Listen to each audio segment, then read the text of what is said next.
In 2017, at the heart of downtown Chicago, the Roosevelt Hotel stood tall, a place for traveling executives, weekend tourists, and the occasional convention. Nothing seemed out of the ordinary until one rainy Thursday night. Room 609 was booked under the name Elliot Granger, a 34-year-old software consultant from Denver. He checked in at 4:13 p.m., ordered a club sandwich at 6:02, and requested 2 extra towels at 6:45. At 7:29 p.m., he made a phone call that would become central to one of the strangest cases in the city's history. The call was placed to 911. But here's where it gets strange. Elliot whispered into the phone, "He's in the mirror, he won't stop watching me. And he looks just like me, but he's not me." Security was dispatched to room 609 immediately.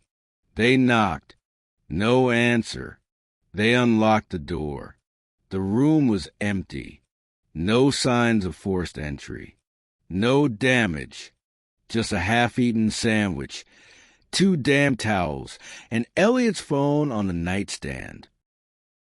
They pulled the CCTV footage. At no point did anyone, including Elliot, leave the room from the time of check-in to the moment security arrived. But here's the thing. When police reviewed footage of the hallway outside room 609, there was a frame just a split second at 7:30 and 47 seconds p.m., where a tall man, barefoot, passed directly in front of the door. He looked identical to Elliot. They ran facial recognition. No matches. Hotel keycard logs showed no other entries. No alternate camera angles revealed anything else.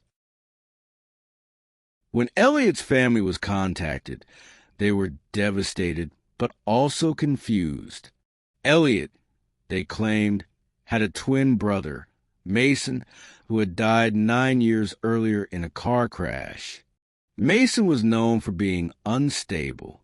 He had been institutionalized for paranoia, and just before his death, he had told his mother that mirrors were gateways and that someone was trying to replace him.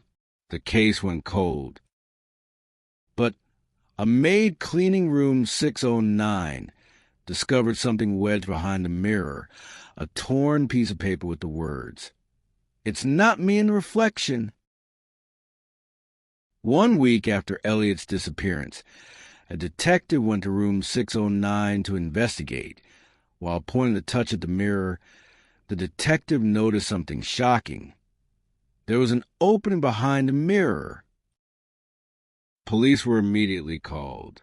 What they found inside that narrow space was beyond belief.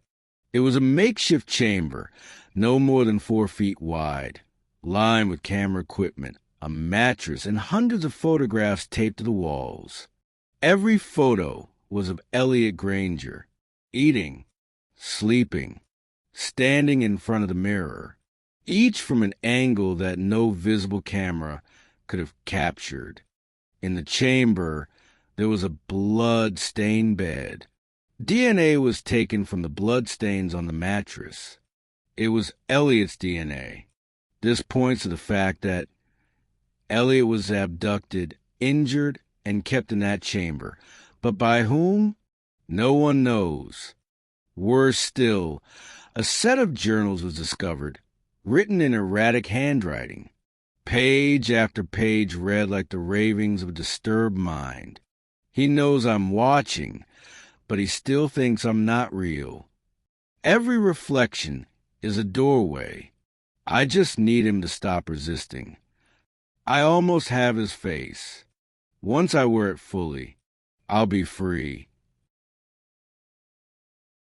The police ran a fingerprint check on the journals. One of the journal pages had a partial fingerprint, smudged with dry blood. A match finally came through. It was Mason Granger's fingerprint. This points to the fact that Mason Granger is still alive. The police contacted Elliot's family and informed them about the fingerprint match. When Elliot's family arrived at the hotel, the police asked them if they had an idea of any secret place where Elliot's twin brother, Mason Granger, loved to go. Elliot's mother told the police officers of a hidden cave where Mason loved to go. Elliot's family arrived at the hotel and directed the police officers to the cave. The police officers told Elliot's family not to go into the cave with them so as to stay out of danger. The police officers entered the cave with their touchlights and guns. While they were moving, they heard the sound of a man in pain. It was a masked man dragging Elliot on the floor. The police officers followed the sound. The masked man wore a mask on Elliot as a disguise and pointed the gun at Elliot, who struggled to fight back. When the masked man heard the police coming, he tried to escape, but one of the police officers shouted, "Freeze! Reveal yourself." The masked man removed the mask, and to prove their suspicion, it was Mason. Elliot's mother disobeyed the police orders and entered the cave. To her surprise and amazement, she saw Mason standing there. She said, "Is that you, my son Mason?" Mason replied, "I'm not your son, and you are not my mother. You and Dad always loved Elliot more. You had no regard for me. You left me to die at the hospital after the car crash, but I had a plan with the doctor, who was a close friend of mine. He faked my death, so I'll take revenge and take away the one person you loved more. Elliot." While Mason was still speaking, Elliot stood up and pushed him. Both of them fought, but Mason shot Elliot in the arm.